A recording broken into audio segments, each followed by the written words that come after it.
Well, I can't believe it. This is the last album review of the series. So it's my review number 8. I've done 1 single and 7 albums during this series of music reviews, and today is my final one. But don't worry, I will be back again soon with some more album reviews whilst I take a short break for them and focus on some other things. I'll be doing other things on my YouTube channel, so no worries there. So, what's the album we're looking at today? Well, here it is. It's Kate Bush, The Dreaming. And this is from 1982, and it was Kate Bush's 4th album. Now, I've already done previously one of Kate Bush's other albums. I did Never Forever last year, and that was the 3rd album that came out in 1980, so this was the one after.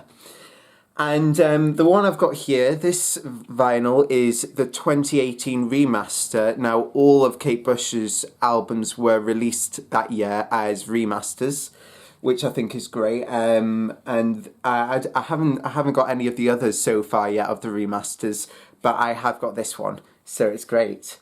But I love this front cover here.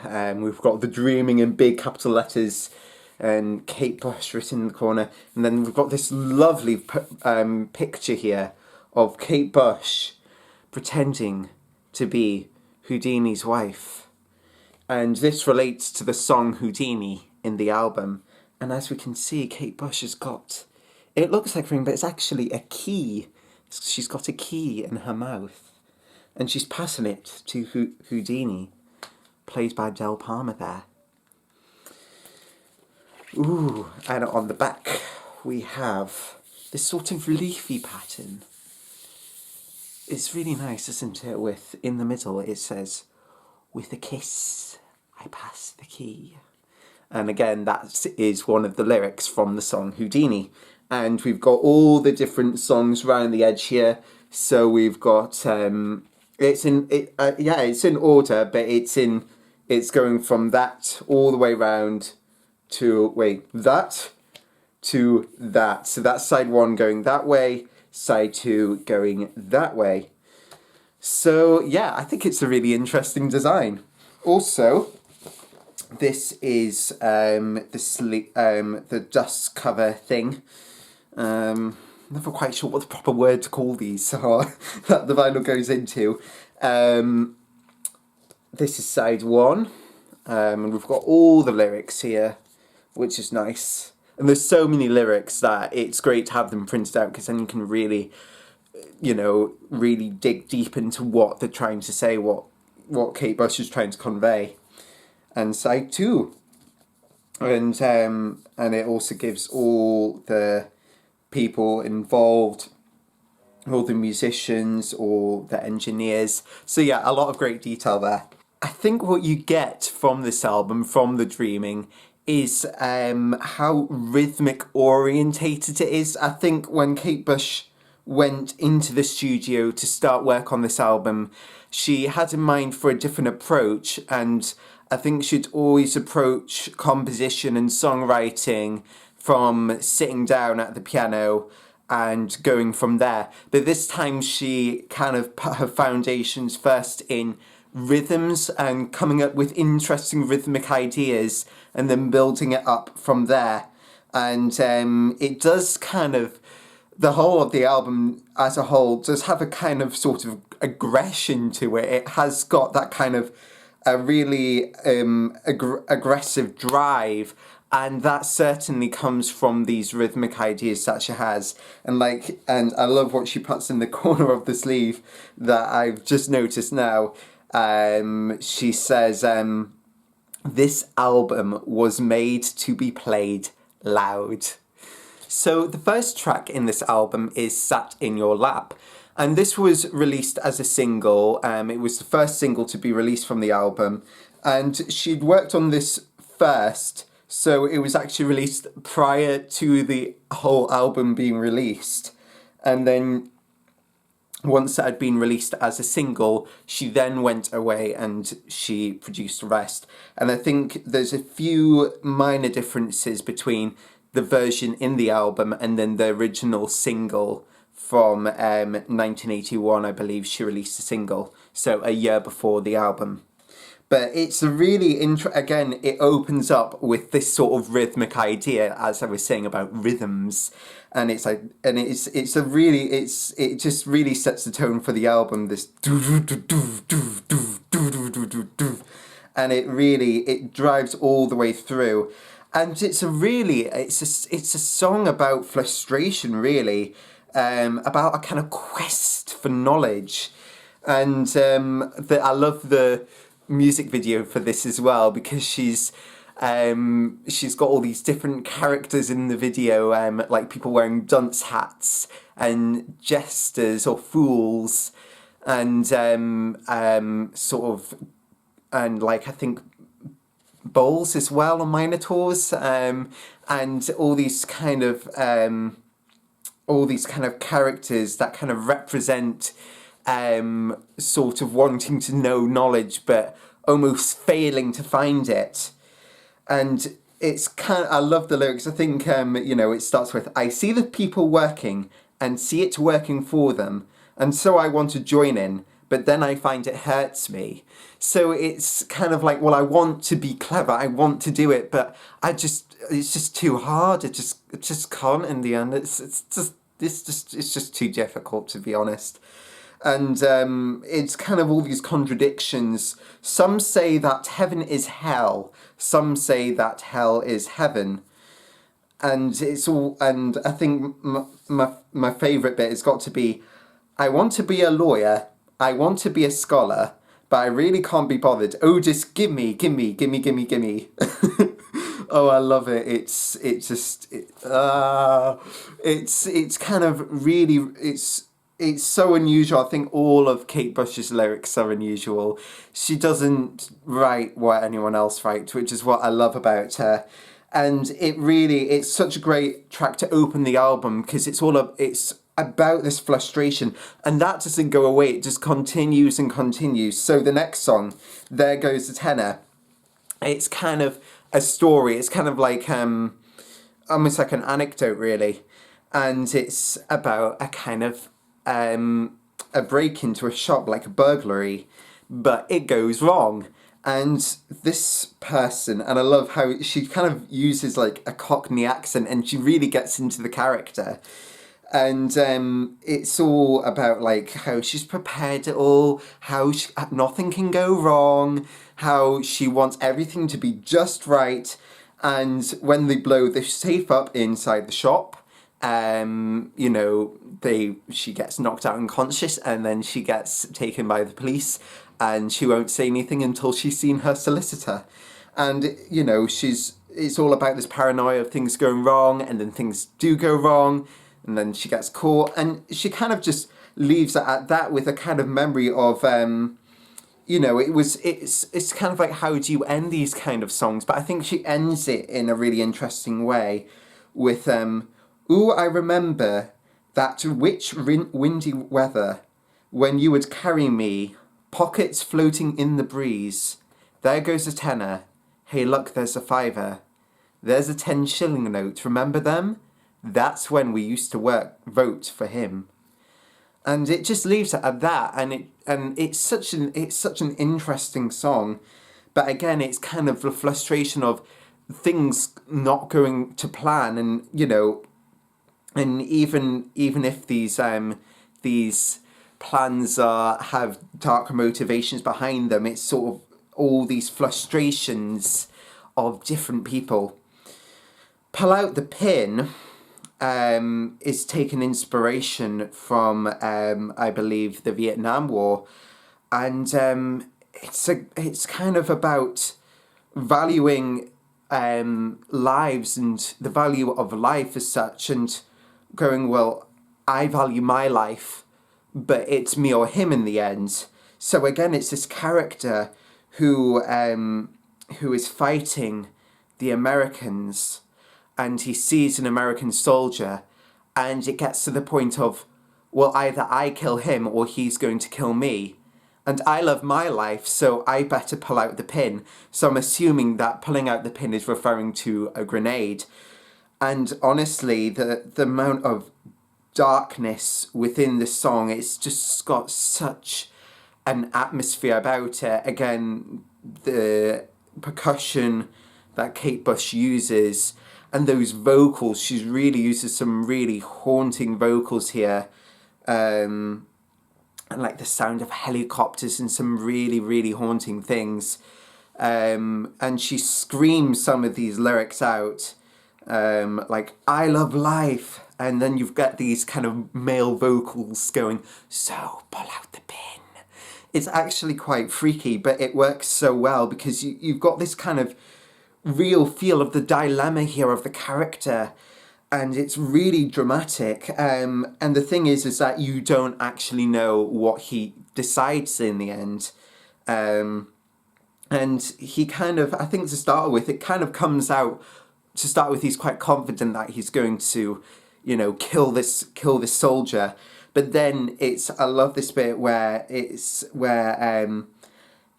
I had not seen his face till I'm only feet away, unbeknown to my prey. I look in American eyes. I see little life, see little wife. He's striking up violence in me. And it's kind of like this, you know, then he's like, oh my goodness, well, actually, he's got a life too. And he's not just a robot, like, he has a life too, and I'm going to take it from him, and can I really do that? But then, at the end of the day, it's me or him, and I love life too, so what do? Do I pull out the pin? It's kind of this dilemma, and Kate Bush just wonderfully, in the music, just sets out this dilemma so well. I think it's such a powerful track, and, you know, you kind of get the sound of crickets at the end as well, and it's so dark, but it works out so well, and the kind of screaming that Kate Bush uses kind of, you know, personifies that kind of, that sort of torture mentality in it as well. It's brilliant. And then we get the kind of quite lighter Suspended in Gaffer. It's quite a relief to a lot of the other kind of screaming and anger found within this album, because there is a lot of screaming. And I love it though. And this one again is kind of, again, it's still quite frustrated. It's almost about trying to prove something that exists, like faith. You know, maybe faith in religion or something, proving that it exists, and kind of being frustrated that no one will believe you, I guess.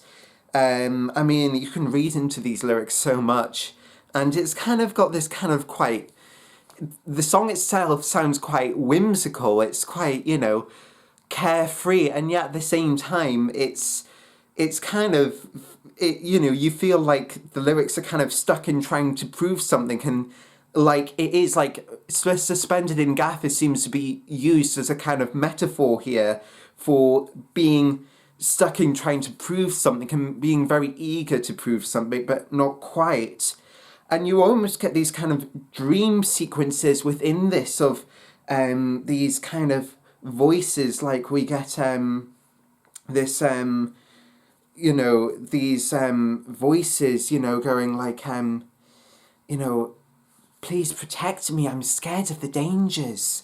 And these kind of really whispered voices in between the verse and the chorus.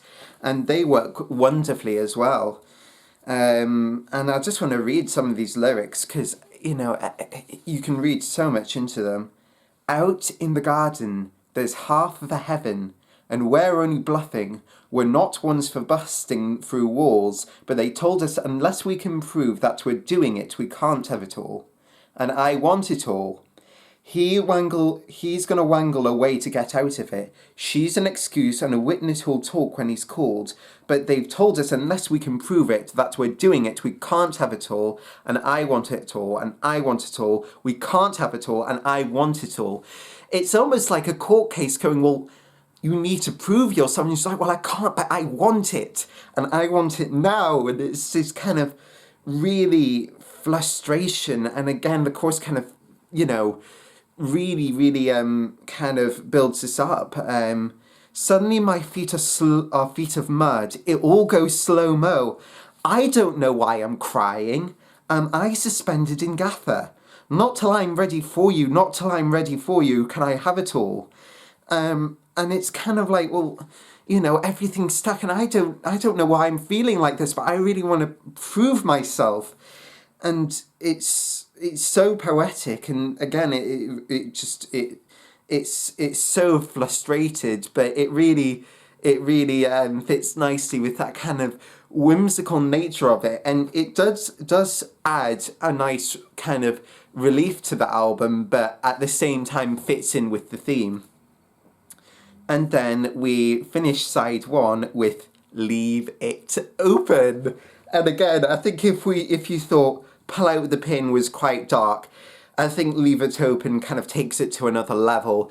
We get these really interesting production values here.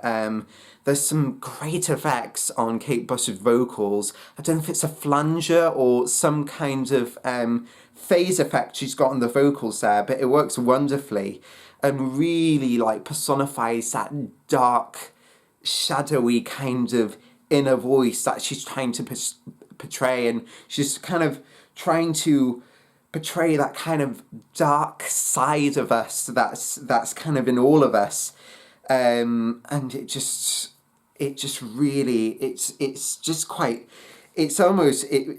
sort of disturbing but quite relatable as well. With my ego in my gut, my babbling mouth would wash it up, but now I've started learning how I keep it shut. Wide eyes would clean and dust things that decay, things that rust, but now I've started learning how I keep them shut. I keep them shut. And it's kind of like, well, we all have these sort of, maybe dark thoughts and things, and how, it's kind of within us. And that's kind of what the chorus is, harm in us, and the harm is in us, but power to arm. And it's almost like leave it open. It's almost like these dark voices in our head. It's really, really, really harrowing, really dark stuff. It's like the lyrics, narrow minds would persecute it, die a little to get to it. I kept it in a cage, watch it weeping, but I made it stay. And it's all these kind of metaphors that she's using, and it's really harrowing. And then we get all the sort of male vocals in the background with harmonious, but the power to arm.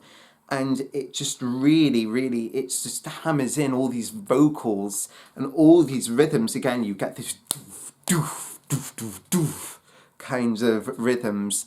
And that just kind of really cements this kind of really dark and gritty atmosphere. And I love the last line that she repeats over and over again as a way to finish side one.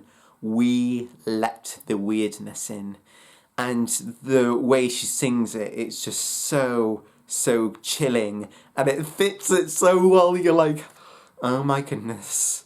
And it's just, I think a lot of people would find this song quite overwhelming, but I love it. It's just so good. I have no idea. I can't even begin to imagine, to read into this properly, but it's just so deep. It's just so deep. Side 2 then of The Dreaming, and we start off with the titled track.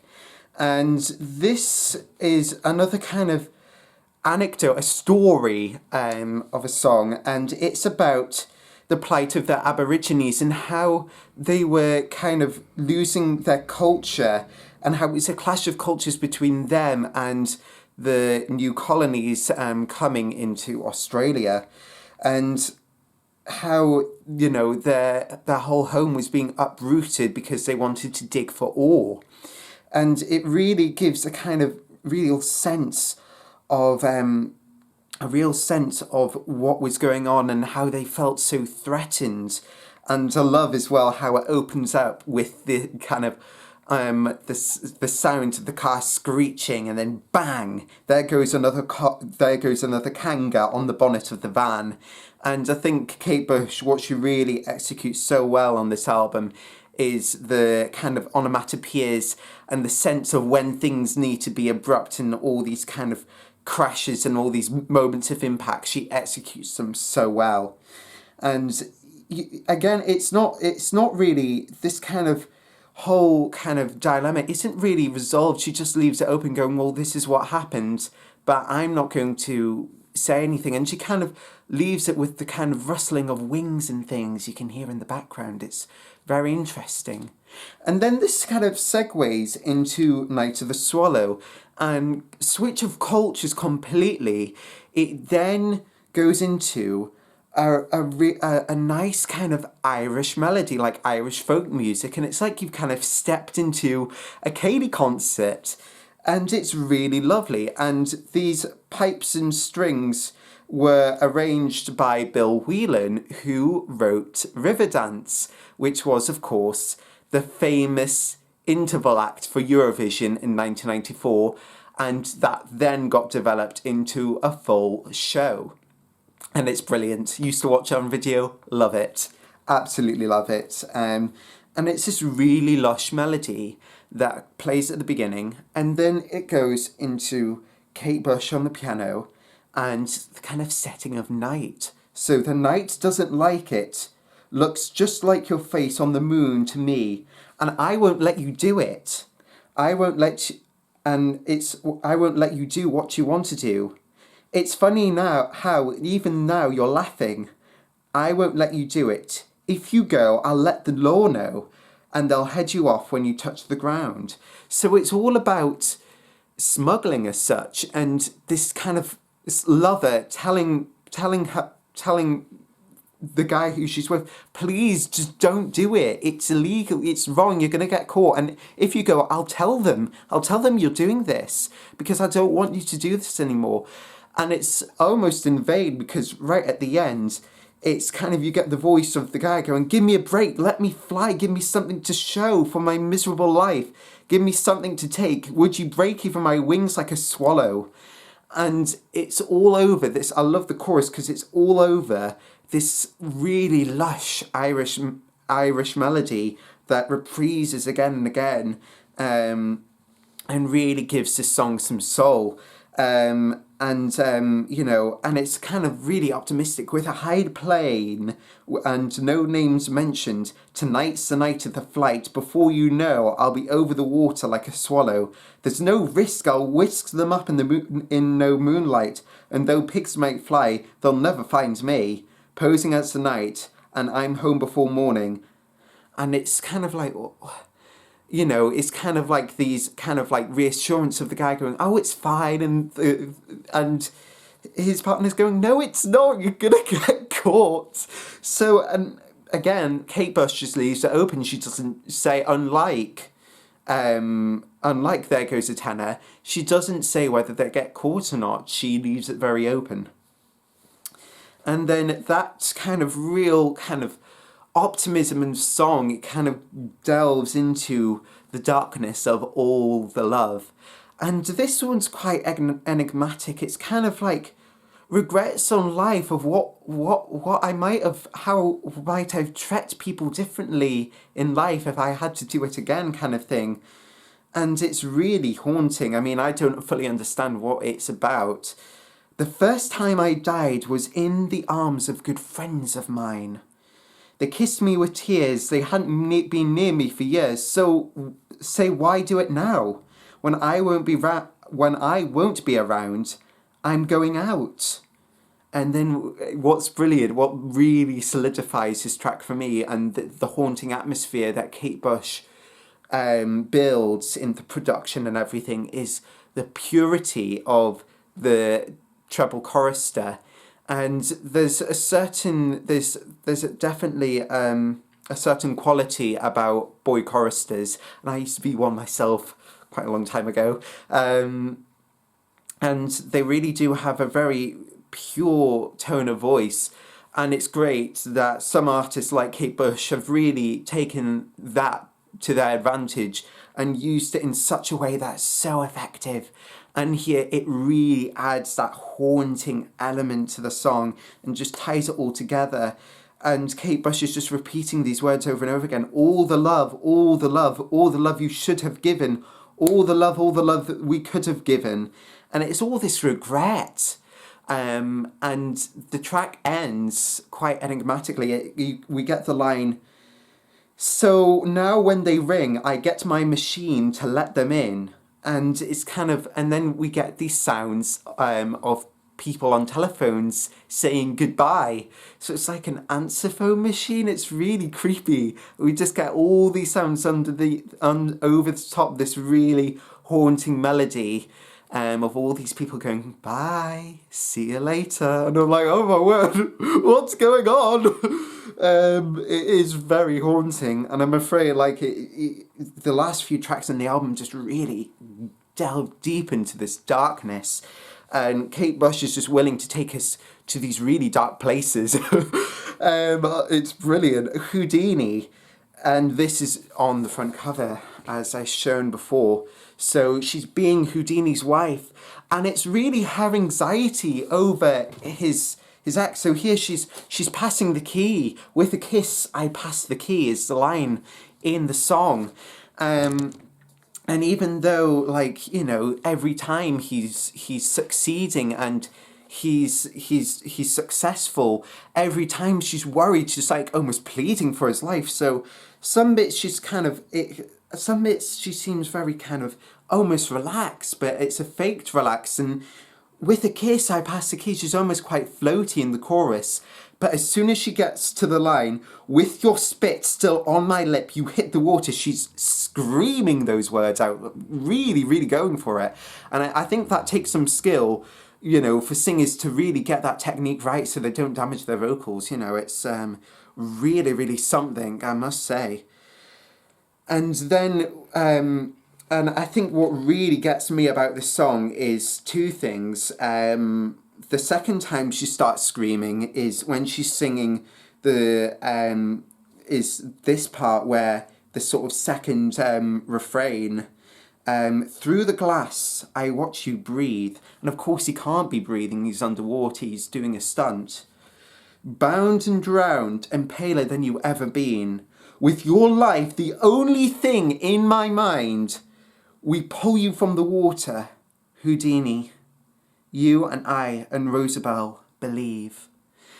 And it's kind of, every time that kind of part comes of the chorus, we then get this kind of really, really melancholy, kind of almost a funeral march. It's like someone's died, and it's really, really hits home the anxieties and almost kind of I think the wife's name is Rosabelle, her worst nightmares, you know, of her husband dying. And it's really, it's like you feel her pain of what she expects to happen. It really is something really, really haunting. And that leads into the final track of this album, "Get Out of My House." And I think this one, you know, it is still steeped in absolute darkness, but it really has that driving energy and rhythm that it needed to finish this album. And I think Kate based this on Stephen King's The Shining, I believe. And it's about kind of paranoia and someone being in the house and she's wanting to get them out. And again, she's like repeating words. "With my key, I lock it up, you know," and she's kind of, again, screaming some of these words. And some of the imagery she's using, "I hear the lift descending, I hear it hit the landing, see the hackles and the cat standing."